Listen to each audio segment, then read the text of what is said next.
our close friends, our biggest fans are such an awesome support to us. You know what I mean? And we want to use this as a something to show our fans, like that we can get we can get a creative too. Obviously, a lot of our set is playing the covers. The shows that we're doing down here are playing the covers, but we it definitely inspires us to write more, write to get as much as we can released out there. This album to us, I think, was just something that we had these songs, we were sitting on them for a while, and it was just one of those things where, like, Justin was in the house with us recording, and we just want to just get these out, and some people that know of us have heard a couple of these songs from the past, and we just want to kind of record them, get them out, and some new to other people down here, and to a fan base down here. But yeah, I guess you can say, when it comes down to it, the ones that really, really are into you and love your band are the ones that are going to be making the most comments and encourage you online and writing you the messages. So I like to think, to the people that I wanted to hear, they enjoyed it, and very encouraging of us releasing music to whatever capacity.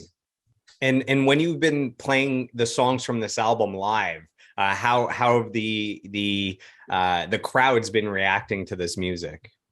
Yeah, it's been good. I mean, we've been kicking off the set. When we do like the original set, we've been kicking it off with Sweet Nothings, the first song of the album, which is a pretty big tune, kind of in your face. And yeah, people have been really digging that.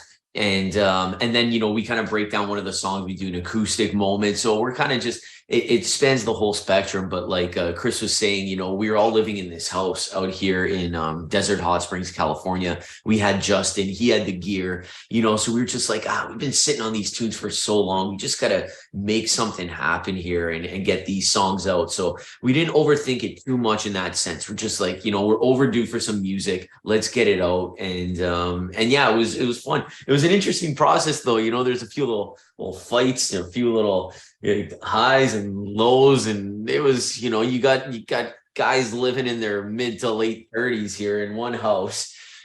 It wasn't that bad. Tensions can get high. It's normally hard enough for bands to get along when they just see each other every few days at like a band practice, but you guys, like, everyone is together as one unit, so you better like each other, or at least like the music that you're making.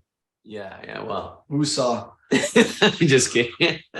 That's funny. In honor of the album Sweet Nothings, I got my sweetest shirt on here. So I have donuts to tie in with the album cover. I have candy apples, popcorn, cotton candy. Nice. So just a little touch for the Sweet Nothing. So this album has 7 songs on it. So 6 songs and then an acoustic version of one of the songs.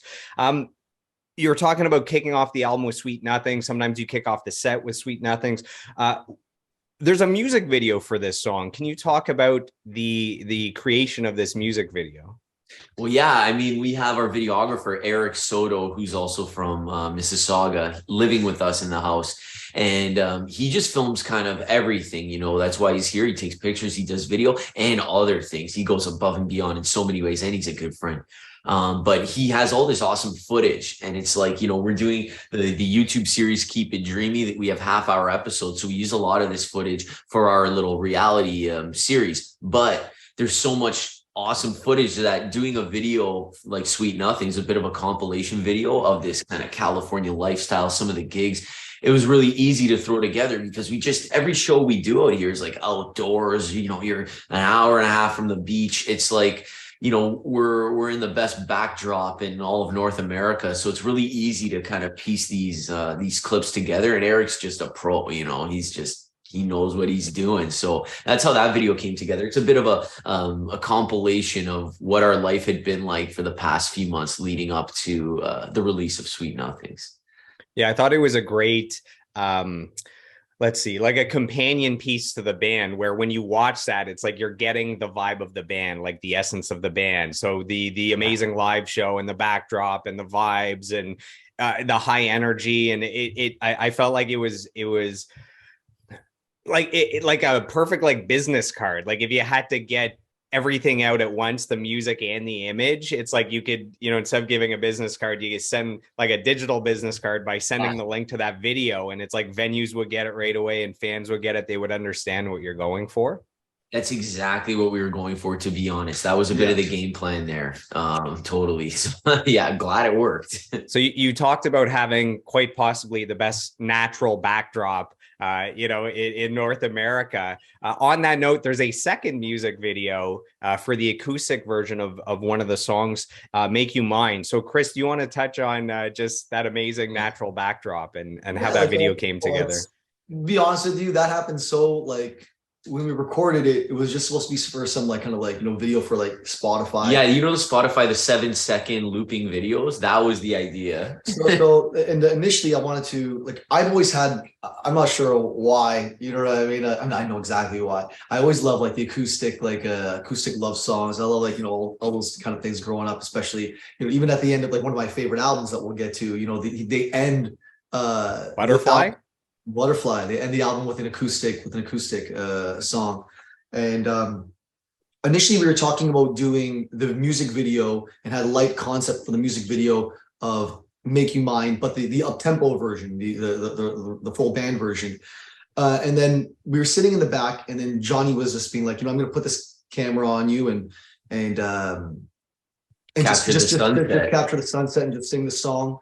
You know what I mean? And he put it on the back, and I just pretty much just performed it while kind of like using it as like almost like a metronome, hearing it in the back. And when it came to, just the way it kind of like, it was a slow zoom kind of going all the way through. And I was just like, you know what, after all the responses I've also had from my friends and like fans on what they liked, that the acoustic version seemed to stand out to me, to some people. Not that I was trying to kind of coax people's, I guess say favoritism toward any type of song, but like I love the acoustic version personally, and Johnny just captured this nice little easy thing, and I was just like, you know what, man, let's just make this it. You know what I mean? Yeah, and then Eric was like, "Oh, let's do a zoom up," and they were like, "Oh, let's do a zoom down." It just kind of naturally, quickly progressed to like, "Oh, let's just capture this. We only got one shot here," kind of. So it came together. It was good. Yeah. I'm glad we did it. It's the famous one take video where you can't make any mistakes. So how hard was it to keep it together for the entire song? Like not messing up lyrics, like you got to be right on point, not playing the wrong chord, I've been singing that song since like 2019 kind of thing. You know what I mean? Like just if there's anyone that like ever wanted to hear an original song, I had an acoustic with me. It was like one of my go-tos. I always it was very personal to me, and I just know that song like the back of my hand. So it's just making sure that I just kind of hear, even when it fell off, I just feel like there's a certain rhythm that I just had to it, just a pocket. It was just easy to film. It was really nice just getting that all on. And there's no pressure really, because we're just like, if we get it, cool. If not, and then we also filmed it vertically too. And I thought it was only going to be something just for like Johnny was just saying, we're going to take a 7-second clip here, and just listening to it, watching it through, just looked like I just seamlessly performed all the way through it. Like I said, just the back of my hand, just no problem, and there it was, So you mentioned that you guys had Justin in the house. So he produced, recorded, mixed the album. What can you say about Justin Zoltek and what he brought to the table for this album?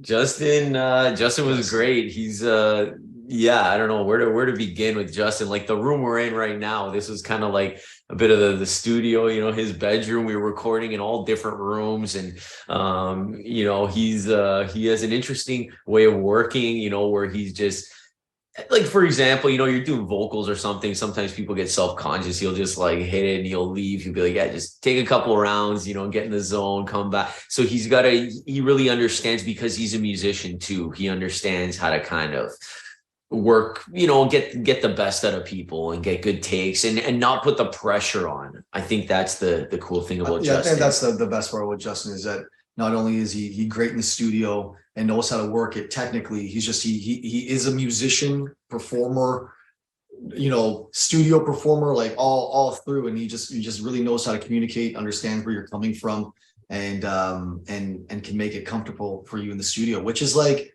something that's really kind of tricky for us. We're such we've always just been that live performing players, you know what I mean? And there's also different talks of how we wanted to record it, but Justin, that was his forte. You know what I mean? As far as just multi-tracking, maybe doing a couple things live off the floor and then kind of adding on to it. But just having someone like that on the team for the period of time when he was with us, here in California was just like, it was beneficial because that recording went from like, getting content for live stuff all the way down to making a studio album in our house, Yeah, we would get like multi-tracks from some of the shows. We still do. And Justin would like, the next day he'd fire it up on the computer and he'd like get a mix. He'd be like, oh, here's the show from yesterday, and it was like, oh, this sounds great. So he's really on it. He gets fired up quickly when it comes to recording. So yeah, we were very fortunate to have Justin living in the house with us and all of his like studio gear, he was just ready to go at all times, which was awesome. So Johnny, you were talking about being comfortable while recording. So on this album, you're doing a lot more vocal work than you've done before. So you're singing lead on at least one song. You're singing backups on at least 2 songs that I heard. Yeah. How much growth did you feel like you went through, stepping up with your vocals? You're a great singer. It's just, you've always had lots of great singers in the band. So, it's like, oh, your services are needed as much as they could be, because there's all these great singers. But in this case, we're able to actually showcase the vocal talent on top of the drum talent. So what was the experience like for you to record vocals and to take a more prominent role as a singer in the band? Yeah, I mean, for the longest time, I was just self-conscious, especially like I said, in the studio when you got the headphones on and other people are in the room and you're singing, they aren't even hearing what you're singing to. You're just all naked singing. And then I don't know what it was, on the last album, I did a lot of the harmonies and stuff. And then with this one, we did Hello, Josephine. We actually recorded that earlier last year. And yeah, Justin just made it super comfortable, and then that kind of set the foundation for when we were doing stuff for this album. He'd be like, I'd literally be in the kitchen like cooking something up and he'd be like, Johnny, need you vocals on Chris's tune, making mine all the harmonies. I'm like, okay, I'm not ready. He's like, yeah, it'll be fine, just do a couple takes or whatever. So it was just very like, it wasn't this whole thing like I'm recording vocals today. It was more like I was in the middle of doing something and I'm like trying to finish your omelet and you're needed warm up a little bit. Yeah.